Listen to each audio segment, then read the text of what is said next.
In 1976, I ran home from school in the San Fernando Valley and told my mother, "Mom, guess what? I get to play the part of the Patriot, Crispus Attucks, in the school play for the bicentennial." "Who gave you that role?" "My teacher, Miss Gilbert. She gave me the best part. I get to go on stage first, and I have the best lines." "Did you know that Crispus Attucks was the first man killed in the American Revolution?" "Yeah, I know."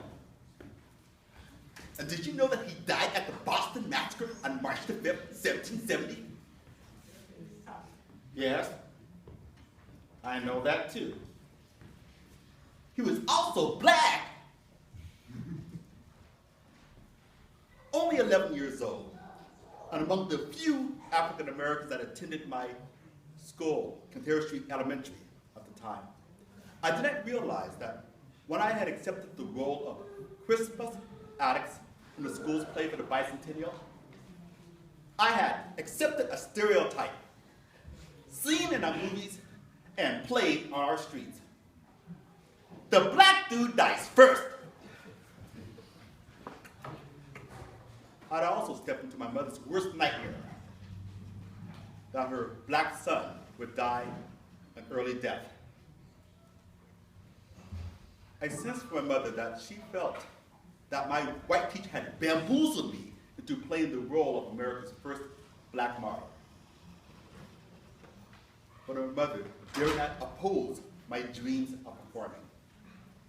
Still, as she dressed me in my colonial costume, her hands dressed me with the care of a mother dressing the corpse of her son for an open casket funeral. On the night of my performance, I walked on stage for the first time in my life and faced the audience. I searched and found my mother and spoke my lines. "My name is Crispus Attucks. I was the first man killed at the Boston Massacre on March the 5th, 1770, becoming the first casualty of the American Revolution." Except my mother, the audience applauded my martyrdom. She winced. I retreated from the stage. My shoulders slumped, my head bowed, as if British redcoats waited in the wings to shoot me with muskets.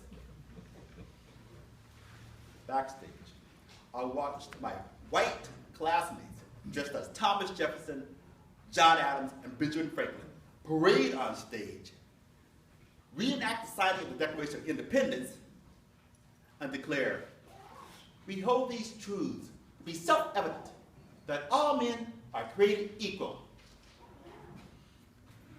Out in the audience, my mother waited and waited for me to reappear on stage. When the play killed off its only black cast member, in the first minute, it sent the signal that black lives do not matter. After the play, my mother drove me home, and I remember the silence in her car. I slumped in my seat and wondered if I had done something wrong by playing the role of the black dude who dies first.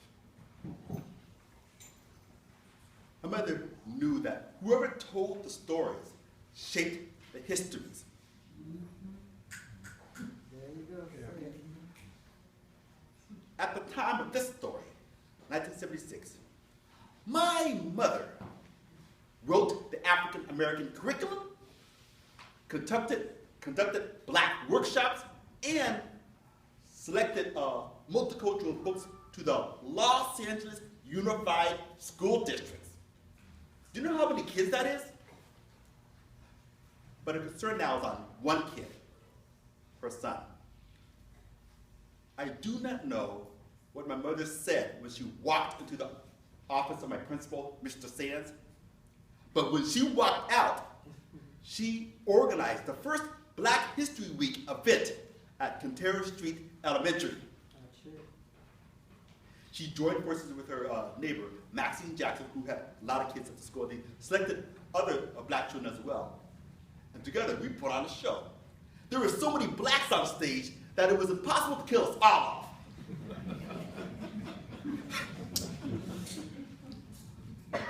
I recycled my colonial costume, holding a Lego model of the United States Capitol building.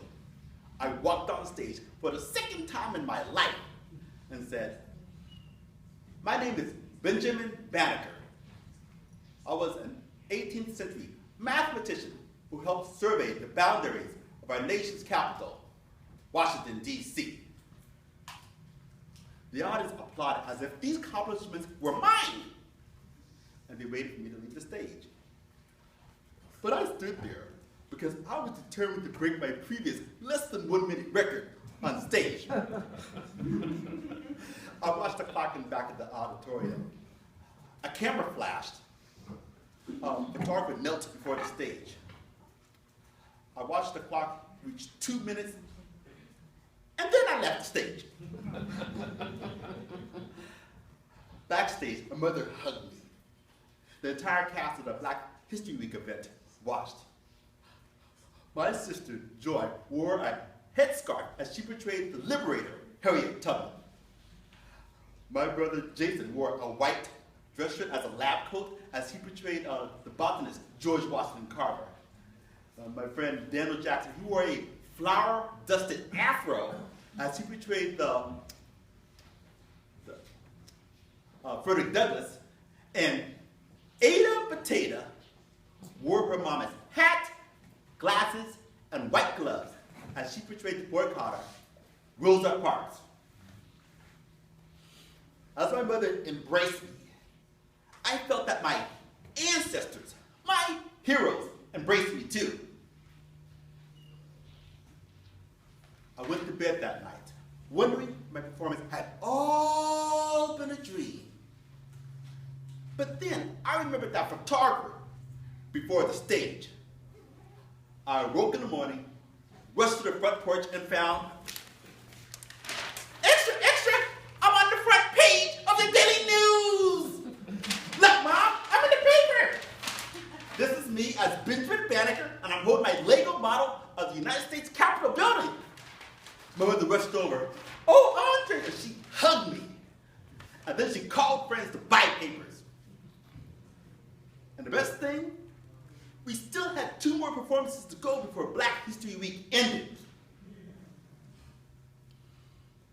At the second performance, the crowd increased because of my article. Backstage, I watched as my mother smiled and gave me my key.